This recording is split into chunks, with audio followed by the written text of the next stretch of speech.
Masapenin ziti bolon horon pha emo saktu ibig pabthin chungin ke pabthu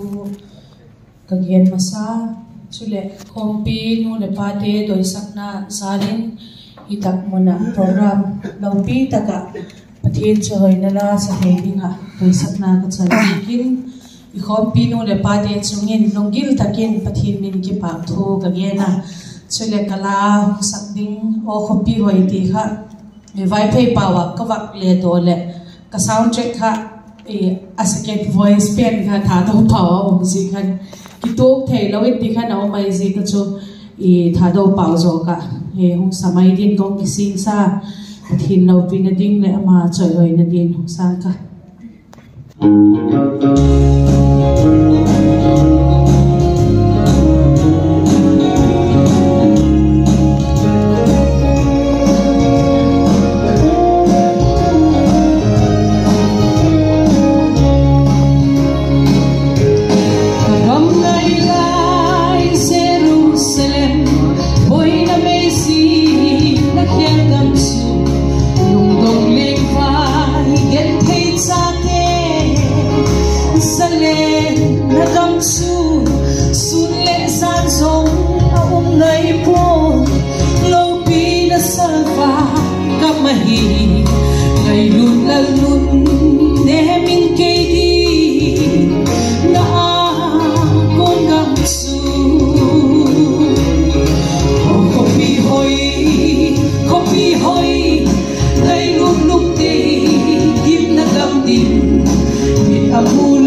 chu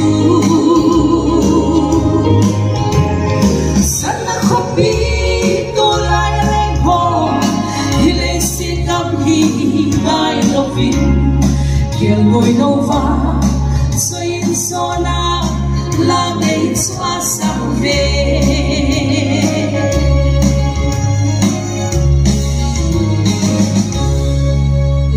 chỉ ta đi lên pan này mal sọn bị ta lăng cái bạc he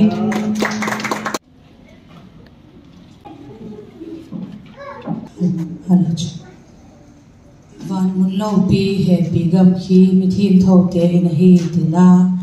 mi thim lâu pi na din sa go ka hi loi paten tu ni na kala saking te he te big sip ho ki top khop ma tu a e kama ang hong ding pa ina gen bola khan thina ki ti mi hinga dinga na top kho pen a hi kha he chi ta ji tu te tu nia big tak ma ya hong khom tu te ho hen e athi chu athi ai tawa tu e adam lai te si hin amau ke nga eile thi phan le chi the dini lam ti zo kha e long phimen alien khop ma ya ji ding khan itaksa ithagau te pathim lama ikibla thak dingwa hi ti kha ken le neu cha ka bak ken theyen lang van mun lo pi he pi gam khi mi thim thau te na hi ti la pathin lo pi da di nong sang ka